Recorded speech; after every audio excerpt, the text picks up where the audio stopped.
വടകരയിൽ വൻ ഭൂരിപക്ഷത്തിൽ ജയിച്ച കോൺഗ്രസ് നേതാവ് കെ മുരളീധരനെ വളരെ ബുദ്ധിമുട്ടി പിടിച്ച് തൃശ്ശൂരിൽ കൊണ്ടുവന്ന് ഏറ്റവും നാണംകെട്ട തോൽവി അദ്ദേഹത്തിന് സമ്മാനിച്ചു.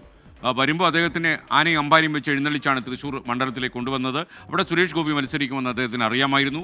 ആ മത്സരത്തിന് ഇറങ്ങിക്കഴിഞ്ഞപ്പോഴാണ് അദ്ദേഹത്തിന് മനസ്സിലായത് അദ്ദേഹത്തിൻ്റെ കൂടെ പ്രവർത്തിക്കുന്ന പല കോൺഗ്രസ് നേതാക്കളും മത്സരത്തിന് വരുന്നില്ല.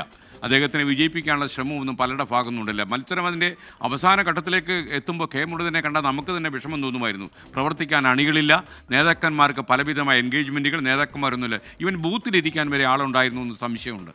അപ്പോൾ അങ്ങനെ വലിയ വ്യാപകമായ പരാതി കെ മുരളീധരനെ വളരെ നാണംകെട്ട തോൽവിയിലേക്ക് വലിച്ചെറിയുകയായിരുന്നു കോൺഗ്രസ്സുകാർ ചെയ്ത്. 3-ാം സ്ഥാനമാണ് അദ്ദേഹത്തിന് അവിടെ കിട്ടിയത്. അപ്പോൾ 3-ാം സ്ഥാനത്ത് എത്തിയതിൻ്റെ വേദന മാറുന്നതിനും അദ്ദേഹം ഇതിനെക്കുറിച്ച് പരാതി പറഞ്ഞു. KPCC ഒരു അന്വേഷണ കമ്മീഷനെ നിയമിച്ചു. ആ കമ്മീഷൻ്റെ റിപ്പോർട്ട് ആദ്യമായി സോഷ്യൽ മീഡിയയിൽ പ്രചരിപ്പിച്ചത് കോൺഗ്രസ് നേതാവ് അനിൽ അക്കര. അപ്പോൾ ഇപ്പോൾ പ്രചരിക്കുന്ന റിപ്പോർട്ട് മാധ്യമപ്രവർത്തകർക്കടക്കം പങ്കുവച്ചത് ആദ്യം ഈ അനിൽ അക്കരയാണ്. അനിൽ അക്കര പറയുന്നു, ഈ റിപ്പോർട്ട് പ്രസിദ്ധപ്പെടുത്തി എൻ്റെ പേര് പറഞ്ഞ ആളുകൾക്കൊക്കെ തന്നെ ഊണകത്തായിരിക്കുമെന്ന് അദ്ദേഹം പറഞ്ഞു. അങ്ങനെയാണെങ്കിൽ ആദ്യത്തെ റിപ്പോർട്ട്, ഈ KPCCയുടെ റിപ്പോർട്ട് അദ്ദേഹം ഈ സോഷ്യൽ മീഡിയയിൽ പങ്കുവച്ചതിൽ ചില ദുരൂഹതകൾ ബാക്കിയില്ല. അദ്ദേഹത്തിൻ്റെ പേരും മറ്റു ചിലരുടെ പേരുമൊക്കെ അതിലുണ്ടാകുന്നത് ഫേക്കാണെന്ന് ആളുകളെ പറഞ്ഞു പറ്റിക്കാൻ വേണ്ടിയല്ലേ അദ്ദേഹം ഇത് പങ്കുവച്ചത്.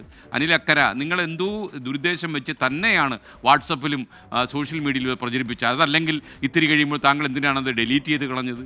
അത് ഡിലീറ്റ് ചെയ്യേണ്ടായിരുന്നത്, അത് അവിടെ തന്നെ കിടക്കട്ടെ. അപ്പോൾ KPCC തീർച്ചയായിട്ടും ഈ കാര്യത്തിൽ അനിൽ അക്കരയോട് ചോദ്യങ്ങൾ ചോദിക്കുമെന്നാണ് ചില നേതാക്കന്മാർ എന്നോട് വ്യക്തിപരമായി പങ്കുവച്ചത്. കാരണം ഒരു കോൺഗ്രസ് നേതാവിൽ നിന്ന് ഇത്തരം പങ്കുവയ്ക്കൽ അവർ പ്രതീക്ഷിച്ചില്ല എന്നാണ് പറയുന്നത്. എന്തായാലും ഈ പോസ്റ്റ് ഡിലീറ്റ് ചെയ്തതിന് പിന്നിൽ ദുരൂഹത കാണുന്നു, അതിൽ സംശയമൊന്നുമില്ല. റിപ്പോർട്ട് ചോർന്നതിനെക്കുറിച്ച് KPCC അന്വേഷണം ഊർജിതമാക്കി എന്നാണ് ഇന്ദിരാഭവനിൽ നിന്ന് നമുക്ക് അറിയാൻ കഴിയുന്നത്.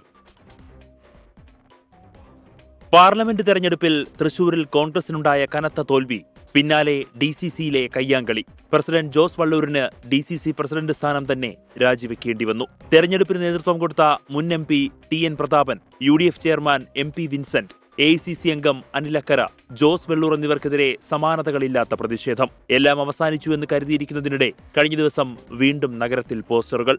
KPCCയുടെ അന്വേഷണ കമ്മീഷൻ റിപ്പോർട്ട് പുറത്തുവിടണമെന്നായിരുന്നു ആവശ്യം.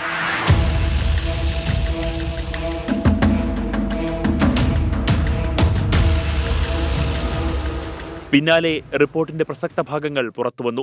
റിപ്പോർട്ടിന്റെ ഭാഗങ്ങൾ മാധ്യമപ്രവർത്തകർക്കടക്കം പങ്കുവച്ചത് കോൺഗ്രസ് നേതാവായ അനിൽ അക്കര. ഫേസ്ബുക്കിലടക്കം പോസ്റ്റ് ചെയ്ത റിപ്പോർട്ട് പിന്നീട് ഡിലീറ്റ് ചെയ്തു. ഇതേക്കുറിച്ച് അനിൽ അക്കരയോട് വിശദീകരണം തേടിയെങ്കിലും പ്രതികരിക്കാനില്ലെന്ന് മറുപടി. അതീവ രഹസ്യമായി കരുതിയ റിപ്പോർട്ട് ചോർന്നത് പാർട്ടിക്കുള്ളിൽ നിന്നു തന്നെയെന്നാണ് KPCC വിലയിരുത്തൽ. ഈ സാഹചര്യത്തിൽ തൃശൂരിലെ നേതാക്കളെ ഉൾപ്പെടെ കേന്ദ്രീകരിച്ച് KPCC അന്വേഷണം ആരംഭിച്ചു. അനിൽ അക്കരയ്ക്ക് റിപ്പോർട്ട് ലഭിച്ചതിന്റെ ഉറവിടം സംബന്ധിച്ച് വിശദമായ അന്വേഷണം വേണമെന്ന ആവശ്യത്തിലാണ് ഒരു വിഭാഗം നേതാക്കൾ. ഇപ്പോൾ പുറത്തുവന്ന റിപ്പോർട്ടിന്റെ ഭാഗങ്ങളിൽ ചിലത് ഒറിജിനലാണെന്ന് അനിൽ അക്കര ഇന്നലെ സോഷ്യൽ മീഡിയയിലൂടെ പ്രതികരിച്ചിരുന്നു. KPCC നേതൃത്വത്തിനു മുന്നിൽ മാത്രമുള്ള റിപ്പോർട്ട് അനിൽ അക്കരയ്ക്ക് സ്ഥിരീകരിക്കാനായി എന്നതും ദുരൂഹമെന്നാണ് ഒരു വിഭാഗം നേതാക്കൾ ചൂണ്ടിക്കാട്ടുന്നത്. 24 തൃശൂർ. എന്തായാലും ഈ അനിൽ അക്കര പറയുന്ന പോലെ ഇപ്പോൾ പ്രചരിക്കുന്ന റിപ്പോർട്ട് കുറച്ചു ഭാഗം ശരിയും കുറച്ചു ഭാഗം തെറ്റും എന്ന് പറയുന്ന ആൾക്കാരുണ്ട്. എന്നാൽ ഈ റിപ്പോർട്ട് ശരിയാണെന്ന് പറയുന്ന ആൾക്കാരുണ്ട്. എന്നാൽ ഇതുമായിട്ട് ബന്ധപ്പെട്ട ആൾക്കാർ പറയുന്നത് ഈ റിപ്പോർട്ടിൽ പറയുന്ന പല കാര്യങ്ങളും ഞങ്ങൾ നിഷേധിക്കുന്നില്ല എന്നാണ്. അതിൻ്റെ അർത്ഥം ഈ റിപ്പോർട്ടിലെ കാര്യങ്ങൾ ശരിയാണ് എന്നല്ലേ.